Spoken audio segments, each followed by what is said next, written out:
আসসালামু আলাইকুম বন্ধুরা, বিদেশি উচ্চশিক্ষা এবং স্কলারশিপের একটি গুরুত্বপূর্ণ আপডেট ভিডিওতে আপনাদের সবাইকে স্বাগত জানাচ্ছি। বন্ধুরা, বিদেশি উচ্চশিক্ষা অনেকেরই স্বপ্নের জায়গা, আর সেটা যদি স্বপ্নের দেশ সুইজারল্যান্ডে হয় তাহলে তো কোনো কথাই নেই। হ্যাঁ বন্ধুরা, আজকে আমরা সুইজারল্যান্ডের উচ্চশিক্ষা নিয়ে বিস্তারিত আলোচনা করব। সুইজারল্যান্ড কেন চয়েস করা উচিত, কীভাবে আবেদন করবেন, কখন আবেদন করবেন, কী কী যোগ্যতা প্রয়োজন হবে, কী কী স্কলারশিপের সুযোগ রয়েছে, পাশাপাশি কিভাবে সেখানে স্থায়ী হওয়া যায় সেই বিষয়গুলো নিয়ে আলোচনা করব। ভিডিওটি অনেক বেশি ইম্পর্টেন্ট হতে যাচ্ছে, কোনো অংশ মিস করবেন না। সুইজারল্যান্ড পৃথিবীর একটি স্বর্গরাজ্য বলা যেতে পারে। নানা দিক থেকেই দেশটি খুবই জনপ্রিয়, শুধুমাত্র পর্যটন শিল্পে না, বরঞ্চ এডুকেশন ক্ষেত্রে, ইকোনমিক ক্ষেত্রে সব দিক থেকে কিন্তু এগিয়ে রয়েছে এই দেশটি, এবং ইউরোপীয় ইউনিয়নের মধ্যে খুবই শক্ত অবস্থানে রয়েছে সুইজারল্যান্ড দেশটি। তাই অনেক বড় বড় কোম্পানি কিন্তু এই দেশটিতে আসে এবং তাদের বিজনেস এস্টাবলিশ করে। শুধু তাই না, এডুকেশনের দিক থেকেও কিন্তু চমৎকার ইনস্টিটিউশনে কিন্তু এই দেশটিতে রয়েছে। Engineering, hospitality management, computer science and engineering, বায়োমেডিক্যালের মতো সাবজেক্টগুলো এখানে বেশ জনপ্রিয়। আর এখানে আপনারা অনার্স, মাস্টার্স, পিএইচডি সব ক্ষেত্রে কিন্তু আবেদন করতে পারছেন। বাংলাদেশি এম্বাসি হওয়ার কারণে কিন্তু আরও সুযোগটা বেড়ে যাচ্ছে, কারণ অন্য দেশে কিন্তু ভ্রমণ করতে হচ্ছে না। এটাও কিন্তু একটি বড় সুযোগ বলা যেতে পারে। এবার আসি সুযোগ সুবিধা নিয়ে কথাবার্তা, কারণ সুযোগ সুবিধা জানা থাকলে হয়তো এই দেশটির ব্যাপারে আপনি আরও বেশি আগ্রহী হবেন। প্রথম সুবিধা, এখানে খুবই অল্প পয়সায় পড়াশোনা করা যায়। আপনি বাংলাদেশে একটি প্রাইভেট বিশ্ববিদ্যালয়ে পড়তে যে পরিমাণ টাকা পয়সা খরচা হবে, তার চেয়েও কম খরচে এই সুইজারল্যান্ডে পড়াশোনা করা সম্ভব নামি দামি বিশ্ববিদ্যালয়। এখানে 500 ইউরো থেকে 3000 ইউরো পর্যন্ত হতে পারে বছরে, কোর্স অনুযায়ী কম বেশি হতে পারে। হাই কোয়ালিটি অফ এডুকেশন রয়েছে ক্লিন এনভায়রনমেন্ট, ইন্টারন্যাশনাল এনভায়রনমেন্ট রয়েছে, কারণ অনেক নামি দামি প্রতিষ্ঠান কিন্তু এখানে রয়েছে। পাশাপাশি এখানে স্কলারশিপের সুযোগ রয়েছে, ফান্ডিংয়ের সুযোগ রয়েছে, এমনকি শিক্ষার্থীরা নানা ক্ষেত্রে অর্থাৎ ট্রান্সপোর্টেশন, লিভিং এক্সপেন্স, বিভিন্ন ক্ষেত্রে কিন্তু তারা ডিসকাউন্ট অর্থাৎ বিভিন্ন সুযোগ সুবিধা তারা পায়। পাশাপাশি সেনজেনভুক্ত দেশ হওয়ায় আপনি এক দেশ থেকে অন্য দেশে ট্রাভেল করাটা সহজ হচ্ছে, মুভ করা সহজ হচ্ছে। ইন ফিউচার যদি আপনি অন্য কোনো দেশে ডিগ্রি নিতে চান, সেটাও কিন্তু সুইজারল্যান্ড থেকে কিন্তু খুবই সহজে মুভ করা সম্ভব। শুধু তাই না, এই দেশটিতে কিন্তু পার্ট টাইমের সুযোগ রয়েছে। প্রতি সপ্তাহে 15 ঘন্টা কিন্তু আপনি কাজের সুযোগ পাবেন। আর সবচেয়ে বড় কথা হচ্ছে এখানে কিন্তু খুব ভালো আর্ন করা যায়। সর্বশেষ যে বিষয়টির কথা বলবো সেটা হচ্ছে ট্রাভেল।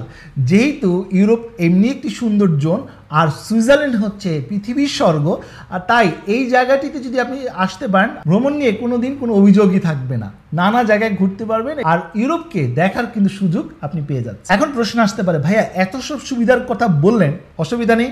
নিশ্চয়ই সুবিধার পাশাপাশি কিছু অসুবিধাও তো থাকে, আর অসুবিধা জানাটাও জরুরি, কারণ অসুবিধা জানা থাকলে কম্পেয়ার করাটা সহজ হয়। বন্ধুরা, টিউশন ফিস কম হলেও লিভিং কস্ট কিন্তু কম না, লিভিং কস্ট কিন্তু অনেক বেশি। একজন শিক্ষার্থী যদি খুবই টাইট সিচুয়েশনে চলাফেরা করে, প্রতি মাসে প্রায় 1200 ইউরোর মতো তার খরচা হতে পারে। এটা মিনিমাম একটা রেঞ্জ বললাম, আরও বেশি খরচা হতে পারে সিচুয়েশন অনুযায়ী, লোকেশন অনুযায়ী, তার অভ্যাস অনুযায়ী। যদি প্রশ্ন করেন যে ভাইয়া কাজ করে এই খরচগুলো মেটানো সম্ভব হবে কিনা, উত্তর না, পুরোপুরিভাবে মেটানো সম্ভব হবে না। কিছুটা আপনার বাংলাদেশ থেকে হেল্প নিতেই হবে, হয় টিউশন ফিস, না হয় লিভিং এক্সপেন্স। যেহেতু লিভিং এক্সপেন্সটা বেশি, তাই আমার ব্যক্তিগত মতামত হচ্ছে বাংলাদেশ থেকে টিউশন ফিসের হেল্পটা আপনারা নিতে পারেন। লিভিং এক্সপেন্সটা যেটা, এটা এখানে এসে পার্ট টাইম জব করে আপনি মিটিয়ে নিতে পারবেন। তবে বন্ধুরা, এটা বেশি দিনের জন্য না। যখন আপনি গ্র্যাজুয়েশন কমপ্লিট করবেন, গ্র্যাজুয়েশন কমপ্লিট করার পর যখন আপনি ফুল টাইম কাজে চলে যাবেন, তখন কিন্তু প্রতি মাসে বেশ আর্ন করবেন, এবং সেই আর্নিং দিয়ে আপনি থাকতেও পারবেন এবং সেভিংসও করতে পারবেন। দ্বিতীয় সমস্যা, ল্যাঙ্গুয়েজ। বন্ধুরা, ইউরোপের প্রতিটি দেশেই, শুধু সুইজারল্যান্ড না, প্রায় সকল দেশেই ল্যাঙ্গুয়েজ একটি প্রবলেম রয়েছে। প্রতিটি দেশ তাদের নিজেদের ল্যাঙ্গুয়েজের ব্যাপারে অনেক বেশি প্রোটেক্টিভ, যার কারণে এই চ্যালেঞ্জটা আপনাকে মোকাবেলা করতেই হবে, সেটা সুইজারল্যান্ডে হোক বা অন্য কোনো দেশেই হোক। তার মানে এখানে মোটামুটি আপনার ভাষাগত একটা চ্যালেঞ্জের আপনার সম্মুখীন হতে যাচ্ছেন। আরেকটি অসুবিধার কথা বলবো, সেটি হচ্ছে স্পাউস। অনেকেই চিন্তা করেন বিদেশে আসতে চাই, সাথে আমার স্পাউস অথবা ডিপেন্ডেন্ট যদি থেকে থাকে তাদেরকেও আমরা আনতে চাই বা পরবর্তীতে আনতে চাই। বন্ধুরা, এখানে ব্যাচেলর বা মাস্টার্স প্রোগ্রামের স্টুডেন্টরা তাদের স্পাউসকে আনতে পারেন না স্টুডেন্ট থাকা অবস্থায়। তবে আপনি যদি জব পারমিটে চলে যান বা ওয়ার্ক পারমিটে চলে যান, তখন কিন্তু আপনার স্পাউসকে আনতে পারবেন বিভিন্ন শর্ত মেনে। তবে ডক্টরাল যারা স্টুডেন্ট রয়েছেন বা পিএইচডি স্টুডেন্ট রয়েছেন তারা কিছু কিছু ক্ষেত্রে তাদের স্পাউস বা ডিপেন্ডেন্ট যারা রয়েছেন তাদেরকে নিয়ে আসতে পারেন বিভিন্ন শর্ত মেনে। বন্ধুরা এবার আসি রিকোয়ারমেন্ট নিয়ে আলোচনা। বন্ধুরা আপনি যদি ব্যাচেলর প্রোগ্রামে আবেদন করতে চান অবশ্যই আপনার এইচএসসি পর্যন্ত কমপ্লিট থাকতে হবে, পাশাপাশি আইএসএ 6.0 থেকে 6.5 প্রয়োজন হবে এবং কিছু ক্ষেত্রে জার্মান ভাষারও রিকোয়ারমেন্ট থাকতে পারে, অবশ্যই এটা চেক করার অনুরোধ করছি। মাস্টার্সের ক্ষেত্রে কিছুটা ইজি, এখানে ইংরেজি ভাষাভাষী কোর্স খুব সহজেই পাওয়া যায়, 2 বছর মেয়াদি বা 1 বছর 1.5 বছর মেয়াদি কোর্সও রয়েছে, পাশাপাশি এখানে ইংলিশ মিডিয়ামের কোর্সও রয়েছে এবং ভাষাগত দিক থেকে এবং আইএসএ রিকোয়ারমেন্টের গত দিক থেকে 6.5 থেকে 7.0 প্রয়োজন হয়, এর চেয়েও কম দিয়ে অ্যাডমিশন নেওয়া সম্ভব। তবে পপুলার যে ইউনিভার্সিটিগুলো রয়েছে সেখানে কিন্তু 6.5 থেকে 7.0 প্রয়োজন হয়। আর মাস্টার্সের ক্ষেত্রে ম্যাক্সিমাম বিশ্ববিদ্যালয় জিপিএ 60% to 65% তারা প্রেফার করে। অনেকেই প্রশ্ন করতে পারেন যে ভাইয়া ডুওলিঙ্গোকে অ্যাকসেপ্ট করে না, ম্যাক্সিমাম বিশ্ববিদ্যালয় ডুওলিঙ্গো অ্যাকসেপ্ট করেন না। এবার আসি ডকুমেন্টস নিয়ে আলোচনা। ডকুমেন্টসটা খুবই গুরুত্বপূর্ণ, শুধু সুইজারল্যান্ড না যে কোনো দেশের জন্য ইম্পর্টেন্ট। একবার যদি ডকুমেন্টসগুলো ঠিকভাবে রেডি করা যায়, শুধুমাত্র সুইজারল্যান্ড না যে কোনো দেশের জন্য কিন্তু খুব সহজেই আপনি আবেদন করতে পারছেন। প্রথম ডকুমেন্টস আপনার পাসপোর্ট ছাড়া কিন্তু হচ্ছে না, পাসপোর্টটা জরুরি। আর এখন কিন্তু পাসপোর্ট 10 বছর মেয়াদি হয়ে থাকে, খুব ইজিলি পাওয়া সম্ভব, তাই পাসপোর্টটা করিয়ে নিন। আর শুধুমাত্র বিদেশি উচ্চশিক্ষা না, নানা ইমার্জেন্সি ভ্রমণ নানা কাজে কিন্তু আপনার এই পাসপোর্টটা প্রয়োজন হবে, তাই পাসপোর্টটি করিয়ে নিন। এটা প্রথম ডকুমেন্টস।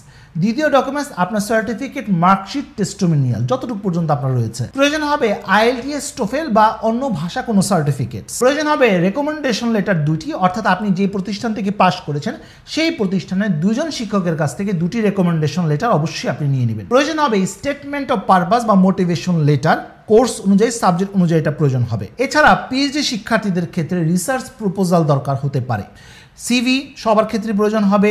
এছাড়া এক্সট্রা কারিকুলার অ্যাক্টিভিটিস, অ্যাচিভমেন্ট বা অন্য কোনো যোগ্যতা আপনার থেকে থাকে, কোনো ওয়ার্ক এক্সপিরিয়েন্স থেকে থাকে, পেইড হতে পারে, আনপেইড হতে পারে, ভলেন্টারি হতে পারে, পার্ট টাইম হতে পারে, ফুল টাইম হতে পারে, যে কোনো একটি কাজের অভিজ্ঞতা আপনার রয়েছে সেটাও কিন্তু অবশ্যই যুক্ত করে দিবেন। পাশাপাশি ফাইন্যান্সিয়াল যে সাপোর্টস যে ডকুমেন্টসগুলো রয়েছে সেগুলো প্রয়োজন হবে। প্রশ্ন আসতে পারে ভাইয়া এই ডকুমেন্টসগুলোকে অ্যাটাস্টেশন করতে হবে? ম্যাক্সিমাম ক্ষেত্রে অ্যাটাস্টেশনের বিষয়টি আসে, তাই যেহেতু আপনি শুধু সুইজারল্যান্ড না বিভিন্ন দেশকে টার্গেট করছেন, তাই সার্টিফিকেটগুলোকে অ্যাটাস্টেশন করিয়ে নেওয়া ভালো। এখন সার্টিফিকেট অ্যাটাস্টেশন খুবই সহজ, আমাদের মাই গভ যে ওয়েবসাইট রয়েছে সেই ওয়েবসাইটের মাধ্যমে বাসায় বসে মাত্র 200 টাকা প্রতি পেজ আপনি খরচ করে কিন্তু খুব ইজিলি এই সার্টিফিকেটটা অ্যাটাস্টেশন করে নিতে পারবেন। এখন কিন্তু মিষ্টিতে আপনাকে দৌড়াদৌড়ি করতে হবে না। বন্ধুরা এবার আসি আবেদন পদ্ধতি। বন্ধুরা আবেদন করতে হবে সম্পূর্ণ অনলাইনে বিশ্ববিদ্যালয়ের ওয়েবসাইটের মাধ্যমে। প্রতিটি বিশ্ববিদ্যালয়ে আলাদা আলাদা ওয়েবসাইট রয়েছে, পোর্টাল রয়েছে, নিয়ম রয়েছে, সেই নিয়ম অনুযায়ী আপনাকে আবেদন করতে হবে। আবেদন করতে গেলে আবেদন ফিও প্রয়োজন হবে, এখানে 100 ইউরো থেকে 150 ইউরো আপনার খরচা হতে পারে। আর প্রতি বছর 2টি ইনটেকে শিক্ষার্থীদেরকে এখানে ভর্তি করানো হয়ে থাকে, একটি হচ্ছে সেপ্টেম্বর ইনটেক আর একটা হচ্ছে ফেব্রুয়ারি ইনটেক। সেপ্টেম্বর ইনটেকে সবচেয়ে বেশি শিক্ষার্থীরা ভর্তি হয়ে থাকেন, ফেব্রুয়ারি ইনটেকে কিছুটা কম শিক্ষার্থীরা ভর্তি হন। আর স্কলারশিপও সেপ্টেম্বর ইনটেকেই সবচেয়ে বেশি থাকে, তাই আমার ব্যক্তিগত মতামত সেপ্টেম্বর ইনটেকেই টার্গেট করা উচিত। তবে সেপ্টেম্বর ইনটেক কোনোভাবে যদি আপনি মিস করেন তাহলে ফেব্রুয়ারি ইনটেকটাকে আপনি টার্গেট করতে পারেন। ডিসেম্বর থেকে ফেব্রুয়ারির মধ্যে আপনাকে আবেদন করতে হবে যদি আপনি সেপ্টেম্বর ইনটেককে টার্গেট করেন। আর যদি আপনি ফেব্রুয়ারি ইনটেককে টার্গেট করেন তাহলে সেপ্টেম্বর থেকে অক্টোবরের মধ্যেই আপনাকে আবেদন করতে হবে। কিছু কিছু জায়গায় জুলাই থেকেই, অর্থাৎ এই মাস থেকেই হয়তোবা পোর্টাল ওপেন হয়ে যাবে। তাই এখনই সময়, যদি আপনি ফেব্রুয়ারি ইনটেককে টার্গেট করছেন তাহলে এখনই বিশ্ববিদ্যালয়ের সাথে যোগাযোগ শুরু করুন, মেল দেওয়া শুরু করুন, তাহলে আপনি অনেকখানি এগিয়ে থাকতে পারবেন। এবার আসি খরচপাতি নিয়ে আলোচনা। প্রথমেই খরচ টিউশন ফিস, যেটা কিছুক্ষণ আগেই বললাম 500 ইউরো থেকে 3000 ইউরো পর্যন্ত খরচা হতে পারে, অর্থাৎ 70,000 টাকা থেকে বাংলাদেশি টাকায় প্রায় 3.5 লাখ টাকা বছরে খরচা হতে পারে। এটা হচ্ছে আপনার টিউশন ফিস। যদি স্কলারশিপ পান তাহলে তো কোনো কথাই নেই, সেক্ষেত্রে টিউশন ফিস তো মাফ হবেই, বরঞ্চ উল্টো আপনি কিছু টাকা পয়সাও পাবেন। দ্বিতীয় খরচটি হচ্ছে লিভিং এক্সপেন্স। লিভিং এক্সপেন্সের মধ্যে রয়েছে আপনার ট্রাভেল, রয়েছে ইন্স্যুরেন্স, রয়েছে আপনার লিভিং এক্সপেন্স অর্থাৎ যেখানে থাকছেন, সাথে ফুডও রয়েছে। মিলে প্রায় 1200 ইউরোর মতো আপনার খরচা হতে পারে, কম বেশি হতে পারে। তার মানে মোটামুটি এখানে প্রায় 1.5 লাখ টাকার মতো আপনার খরচা হবে। আর এই খরচাগুলো আপনাকে মেটাতে চেষ্টা করতে হবে পার্ট টাইম জব দিয়ে। প্রতি সপ্তাহে আপনি 15 ঘন্টা কাজের সুযোগ পাবেন, সামার ভ্যাকেশনে এবং উইন্টার ভ্যাকেশনে ফুল টাইম কাজের সুযোগ পাবেন। এছাড়া আপনি যদি অতিরিক্ত কাজ করেন অর্থাৎ সেকেন্ড কোনো জব করেন তাহলেও কিন্তু ভালো টাকা পয়সা রোজগার করা সম্ভব। তবে সেক্ষেত্রে অবশ্যই আপনার পড়ালেখায় যেন এফেক্ট না পড়ে এই ব্যাপারটাও দেখতে হবে। কাজ বেশি করলে বেশি টাকা রোজগার করতে পারবেন, বেশি সাপোর্ট করতে পারবেন, এটাই স্বাভাবিক।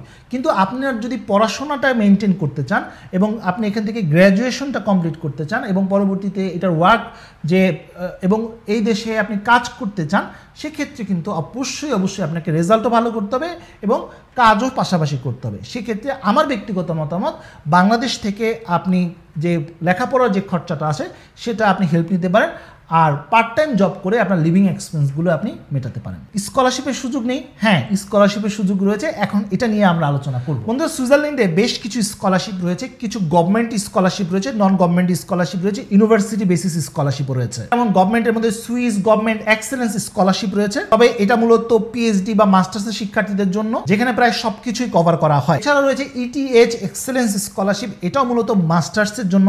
মূলত ব্যাচেলরের ক্ষেত্রে স্কলারশিপের পরিমাণটা তুলনামূলকভাবে খুবই কম। এছাড়াও ইপিএফএল স্কলারশিপ রয়েছে। এছাড়াও ইউনিভার্সিটি ভিত্তিক আলাদা আলাদা স্কলারশিপের ব্যবস্থাও কিন্তু রয়েছে।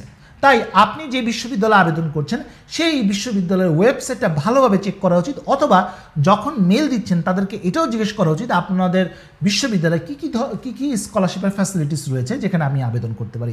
এমন একটি প্রশ্ন যদি আপনার মেইলে যুক্ত করে দেন তাহলে তারা কিন্তু অবশ্যই আপনাকে রিপ্লাই করবে। এছাড়াও যারা ইরাসমাসের চিন্তা ভাবনা করছেন তারাও কিন্তু এই দেশটি চয়েস করতে পারেন, এটাও কিন্তু একটা ভালো অপশন হতে পারে। এই ছিল স্কলারশিপ নিয়ে কথাবার্তা। এবারে খরচের আরেকটি বিষয় নিয়ে আলোচনা করব, যেটা অনেকেরই চিন্তার কারণ, সেটি হচ্ছে ব্যাংক স্টেটমেন্ট। বন্ধুরা, সুইজারল্যান্ডে ব্যাংক স্টেটমেন্ট দেখানোটা এটা মোটামুটি বড় একটা চ্যালেঞ্জের বিষয়ে বলা যেতে পারে। প্রায় 20 থেকে 22,000 ইউরো আপনাকে দেখাতে হবে, যেটা বাংলাদেশ টাকায় প্রায় 26 থেকে 27 লাখ টাকার মতো। তবে এখানে একটা ব্যাপার রয়েছে, যদি আপনি স্কলারশিপ পান সেক্ষেত্রে যে ব্যাংক সলভেন্সির ব্যাপারটি আপনাদের সাথে আলোচনা করলাম, এখানে কিন্তু আপনাকে সেটা প্রয়োজন হবে না।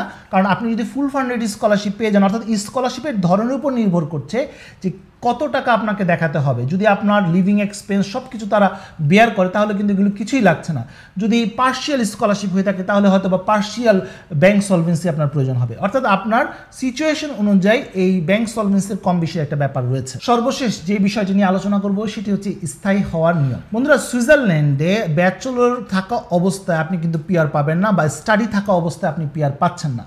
স্টাডি কমপ্লিট করার পর যখন আপনি জব সার্চ ভিসাতে চলে যাবেন, যেমন আমি উদাহরণ দিয়ে বলি, মাস্টার্স কমপ্লিট করার পর আপনাকে 6 মাসের একটি সুযোগ দেওয়া হবে জব সার্চ করার। এই সময়টুকুর মধ্যে সেখানে যদি কোনো একটা জব পেয়ে যেতে পারেন তাহলে কিন্তু আপনি জবে কনভার্ট হচ্ছেন এবং নির্দিষ্ট সময় অতিবাহিত করার পর পিআরও পাচ্ছেন, পাশাপাশি সেখানে পরবর্তীতে সিটিজেনশিপও পাচ্ছেন। তো বন্ধুরা, এই ছিল মোটামুটি আজকের ভিডিও। আজকে আমরা জানতে পারলাম সুইজারল্যান্ডের উচ্চশিক্ষা নিয়ে বিস্তারিত কথাবার্তা।